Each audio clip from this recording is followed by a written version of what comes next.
What's up, guys? It's Men from EXUMER, and you're watching That Metal Interview.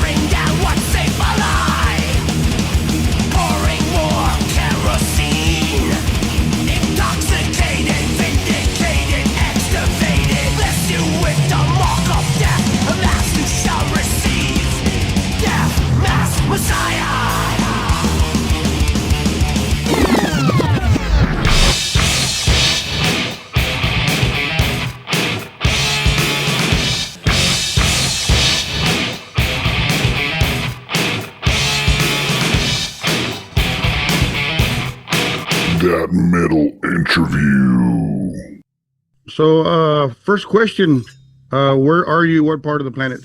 I've been living in New York, specifically Long Island, since 1999, 98. So that's where you're getting me from. All right, nice.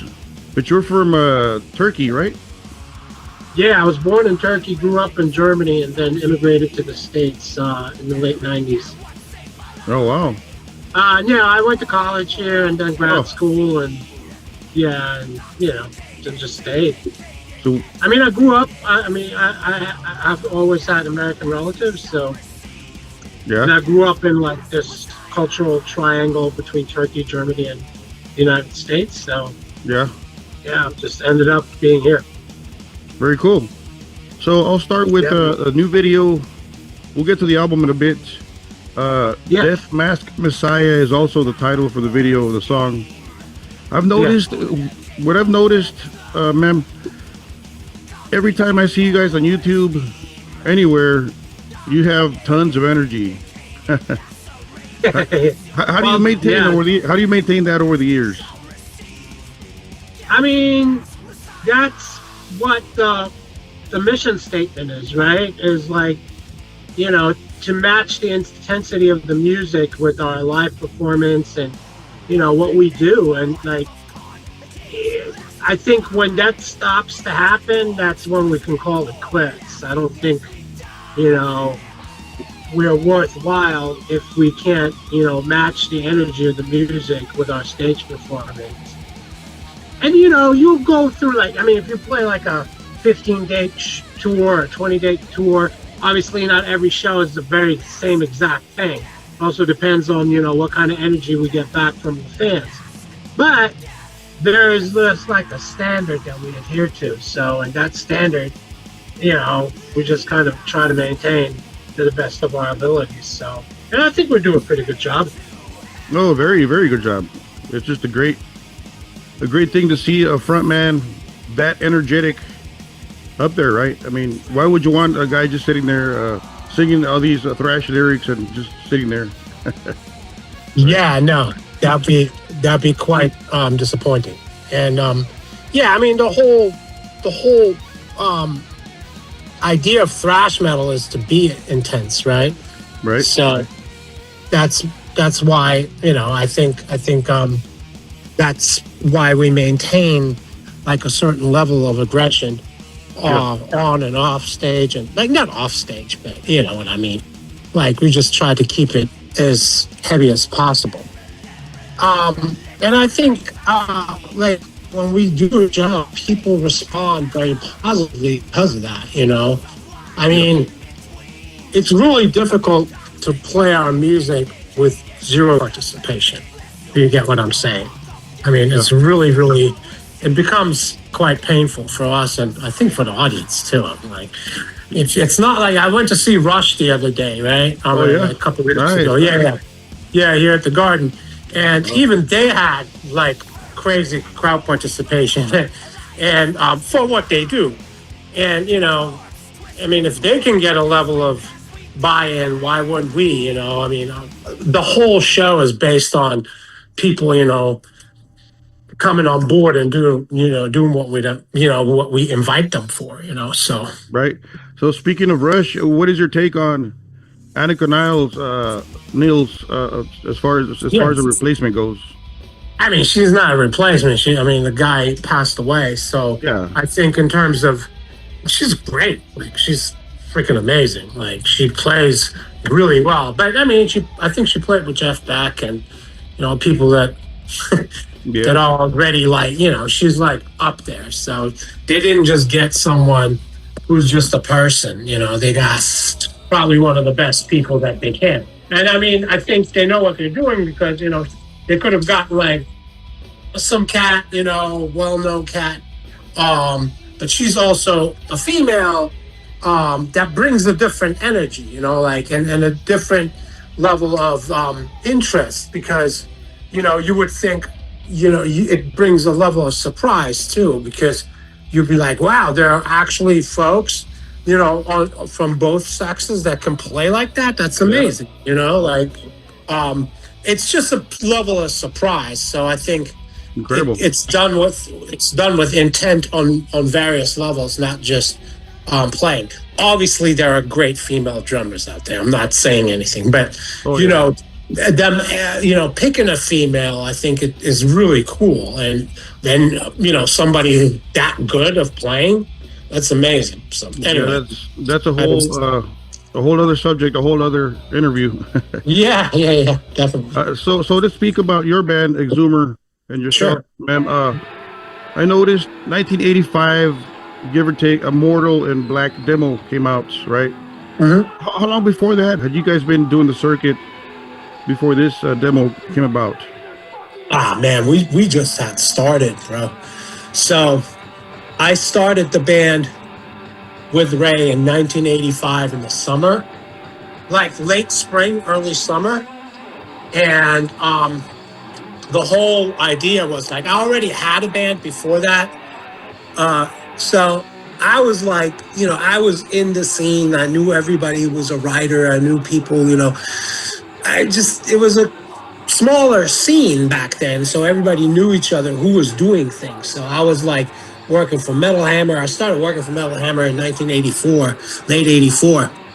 And I knew all the people with the zines and one of my friends, he actually said, hey, why don't you start a band? Because, you look the part. So I started the band.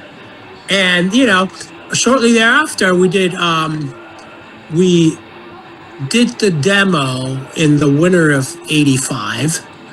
And we didn't start playing until like summer of 86 or late spring of 86. Okay. So, yeah, that's how all that came about. So we were having like rehearsal room shows. We invited all our friends, and my dad would buy us a case of beer back in Germany. It was perfectly normal, right? So, and all my friends would come out, and my Ray's friends, and we would have like little shows at the rehearsal space for 20, 30 people.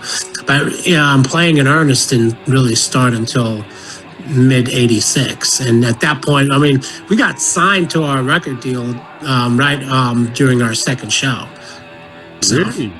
Yeah, we played one club show, and then the next one was like a semi-festival. We got signed that day. Wow.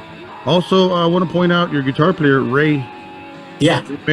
He's been there since beginning. Almost day number one, huh? Yep, him and I, day number one. We started it. Yeah. So when this band is no longer, it's both of us won't be there. So. What's the secret there? Because a lot of band members argue and they have fallouts and I quit and this kind of thing, Yeah, we had that when we were like little kids, but he's been my friend since 1983. Like we met during we both went on the train to see Monsters of Rock in 83 in K-Town. And we were hanging out back then, and in 85 we got reintroduced to each other through we were both local road crew at a Slayer show, the first Slayer show in Frankfurt. Oh, wow. And yeah, it was our friend Matthias Pull. He was the head of the Venom's Legions, and he would put on these shows locally. So he asked us to do a local road crew. It was us, the tankard guys, like everybody who like friends. And that's when we got reacquainted. And yeah, no, I mean he's like my brother. I mean, like Ray and I, like, we played in this band. We played in a rap metal band through the 90s. We were signed to Noise Records, then signed to Sony Music. And like, then, I moved here, then we kind of quit, then we had the Rockin' Show in 2001 with EXUMER. And then in 2008, I called him and said, let's do this again, but for real. And he came to my dad's funeral. I mean, like, that's how tight we are. So he's like my brother. Yeah. So brothers. Yeah. I don't know if you noticed, two things you pointed out: working for Metal Hammer, and doing that Slayer road crew show. You've been in the scene in the right places, I think. Yeah. Ever since your start, if I can say that. Yeah. You think it's meant to be like this, or are these just coincidences? I mean, you got to remember, early 80s, Germany was half the size. It was West and East Germany. East Germany was totally cut off from West Germany. So just geographically, the size was smaller. So everybody who was active in the scene and, involved knew each other. We all knew each other. Bands knew each other. Writers knew each other. I grew up speaking English the way I do. And then I got approached by one of my friends who was writing for Metal Hammer. And he introduced me to the chief editor. And he was like, hey, why don't we do this? You do the interviews and make people feel comfortable. And then your homie over here transcribes them. And I'm like, yeah, sure, let's do that. And that's how I got involved in that whole scene, right? So everybody was doing things. And yeah, I mean, in the sense it was meant to be, because, we were all, carrying the flag, if you want, So, and we were active. So, and if you were, everybody went through the same shows, everybody saw each other. And then after a while, I remember when I got my first backstage pass, it was for Maiden in '84, I think Power Slave. And Motley Crue was opening up. And it was my first backstage. I remember it. And I got there, I got my first, it wasn't a laminate bag. I had access everywhere, but it wasn't like a laminate. It was, but it was a press pass. And it was cool. Like, and then from there on, it was just, every show and hanging out with bands and just kind of like, then it just took off. And then obviously I had my own band. So. Yeah. Wow. Talk about, things happen for reasons. Absolutely. I mean, yeah. I noticed on the different credits here and there, you stopped playing bass. You stopped recording bass. Yeah. About the 2000s or so. What happened there? I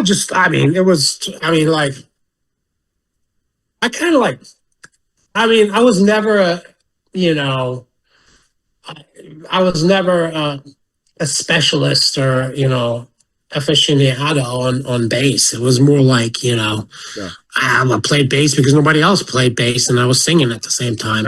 And the minute I was like able to just sing and perform, I was like, well, as a singer, I was like, yeah, somebody else play bass, and that's how that happened. And I'm happy for it. Like, I don't miss it at all. I mean, I, pluck around a little bit, but it was never like bass is my instrument and like, I'm going to like play bass. I was never a Geddy Lee. I was always more like Henry Rollins, who happened to have to play bass. And the minute I didn't have to, I was like, here, somebody else do it. Great. Bye. Yeah, you're a friend, man. Yeah. So between 89, let's say 90, between 90 and 2008, yeah. I mean, there's like a gap there, right? Mm-hmm. No activity almost. Was there some live shows there, or? I mean, Ray, Bernie, and myself, so the two original EXUMER guitarists and myself, we had this band called Humongous Fungus, which was like a rap metal thing with three other dudes. And the last drummer was an EXUMER, was also. So it was basically EXUMER in the last form of existence transitioning into like a rap metal thing. And like I said, we got signed in 84, 94. We toured Europe like 5 times around. Like it was quite a thing. And so we did that, and then late 90s, I came here because I wanted to go to college. I was already too late. I was like 30. And I was like, yeah, I need to get my act together, like, let me just go and do that. And then, it took me, I had like a project here called Sun Descends, which was like a old school thrash thing, just kind of to keep me busy. And Ray was doing something with Bernie, like a rock project in Germany. But when that wound down for him, I was like, let's just do EXUMER.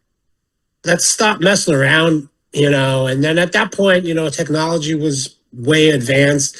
And, we were able to write songs the way we wanted. I mean, we still, like, to this day, when we start writing music, I travel over there and we write. If you notice, our albums don't sound contrived or kind of made up like a project on that exists on the internet. I mean, these songs are written by us.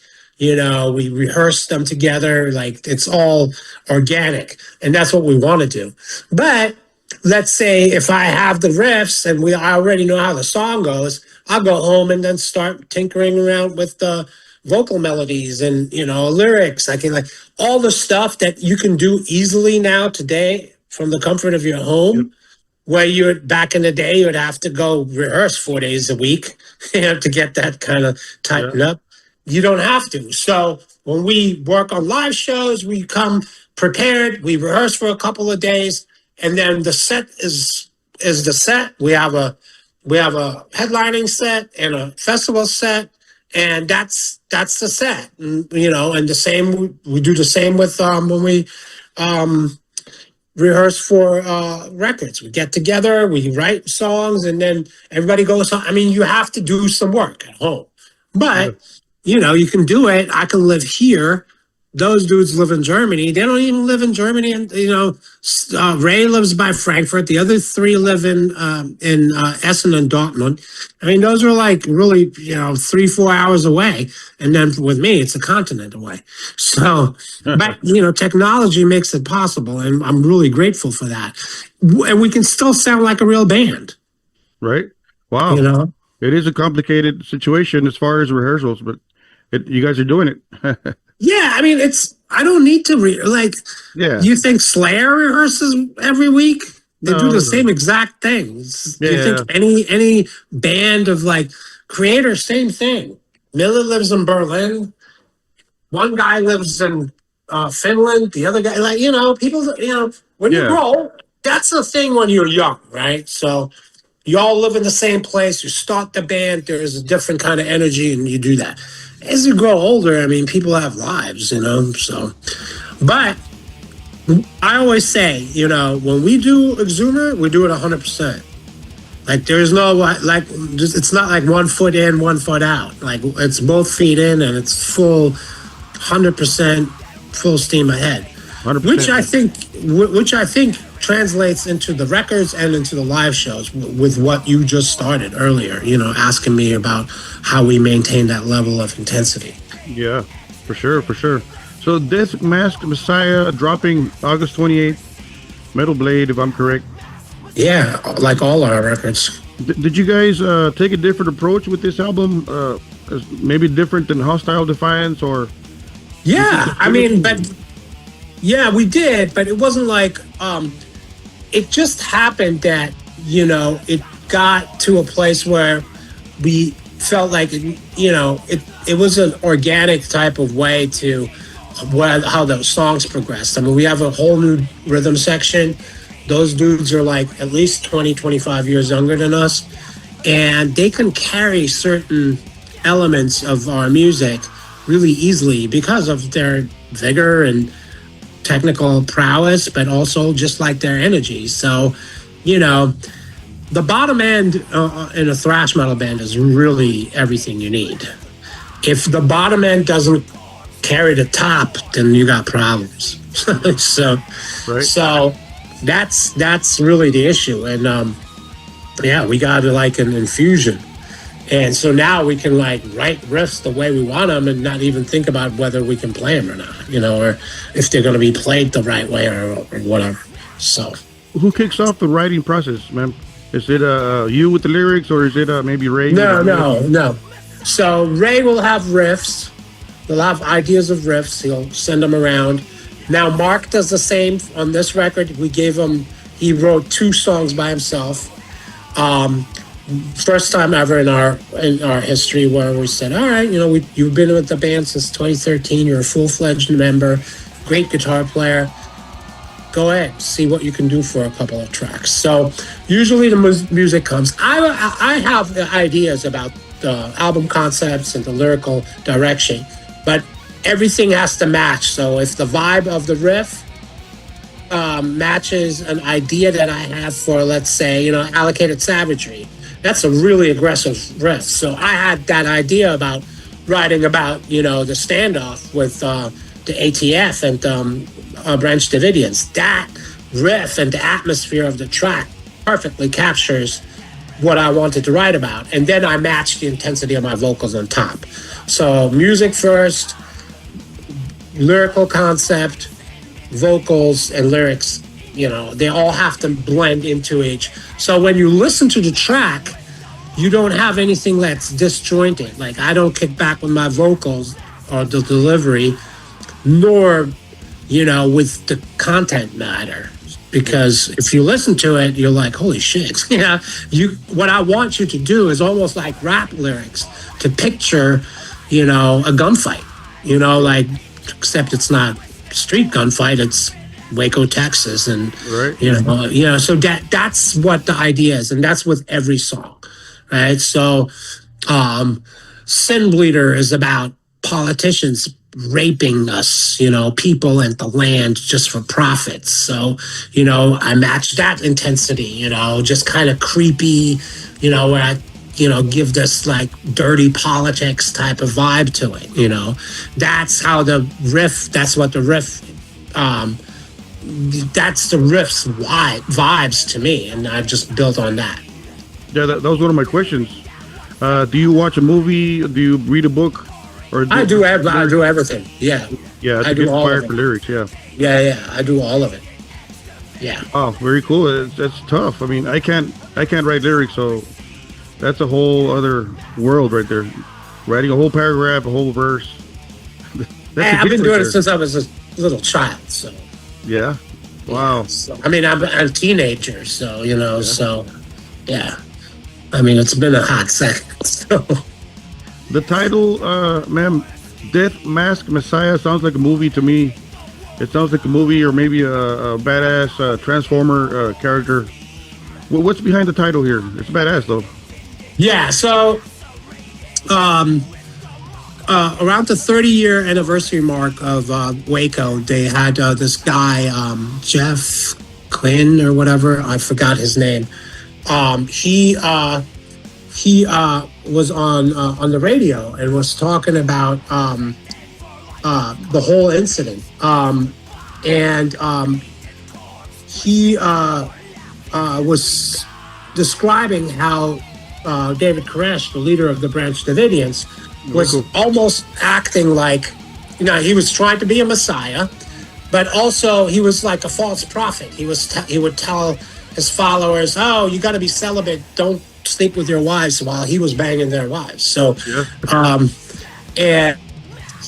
idea was, I got the title inspiration from thinking about it. And the guy, the writer was saying, like Koresh was almost like wearing a mask. Yeah. And then, but, he was promising salvation, but then in the wake of all that, it was just death and destruction.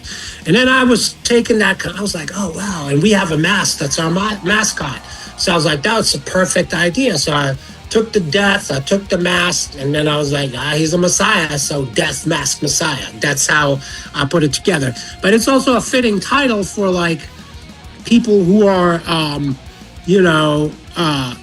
politicians, anybody who wear, they all wear masks. They tell us, oh, here's some policies that's going to be really beneficial for us, and then they never implement them, or once they're into office. So that's how I spun the whole thing. So that's where the title comes from. How about the Nasty Savage cover? Yeah. What deal was that? A cool song though. Unchained Angel. Yeah, so we toured with them in the late 80s and we remained friends. And obviously, social media is easy to keep up with your buddies now from all over the world. And I always loved Wage of Mayhem. That was one of my first demos in the tape trading days, early 80s. And when it was time to, find a song that would make sense, I told Ray, I said, look, dude, let's cover that song, but with the vibe and the intensity of the demo, not the re-recorded version that they recorded in the later 80s. And then I brought the idea to Ronnie. I said, Ronnie, would you be down to lay down some vocals on that track? He was like, hell yeah. Once I explained to him what I wanted to accomplish. And that's how that came together. So it's a track about, paying homage to our friendship and, both bands' legacy in a sense. We're both legacy bands, and we both survived all of it. And,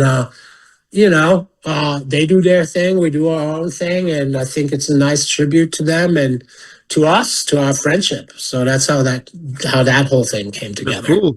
Legacy, of course. You guys have been around since the mid 80s, early 80s. Yeah. So that's awesome. You guys are still out there Yeah. doing it out there for the people. Thank you guys for that. Last question, ma'am. When can we see you guys in the U.S.? When will we? We're shooting for March, so there are going to be some announcements quite soon. So I want to see you when we roll through Texas. For sure. I'll see you guys in Texas. So people listening, Death Mask Messiah, pre-order, pick it up. So thank you, ma'am. Awesome. Come to the shows. Of course. All right. We'll Thanks, see you brother. then. All right. There he goes, ladies and gentlemen. Mr. Mem von Stein, lead vocalist and frontman for EXUMER, here to present their 6th full-length studio album, Death Mask Messiah, dropping August 28th of this year, 2026. So pick it up, pre-order, support the guys. Metal Blade Records presents. And don't forget to catch them on tour. Look them up on their socials, EXUMER, EXUMER. A great band from different parts of the world, as he said.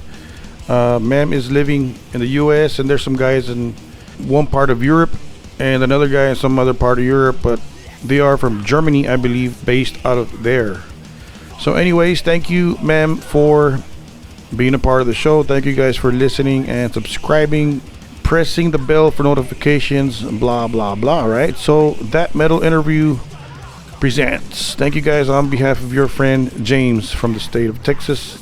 We thank you for your support. Don't forget to keep it metal.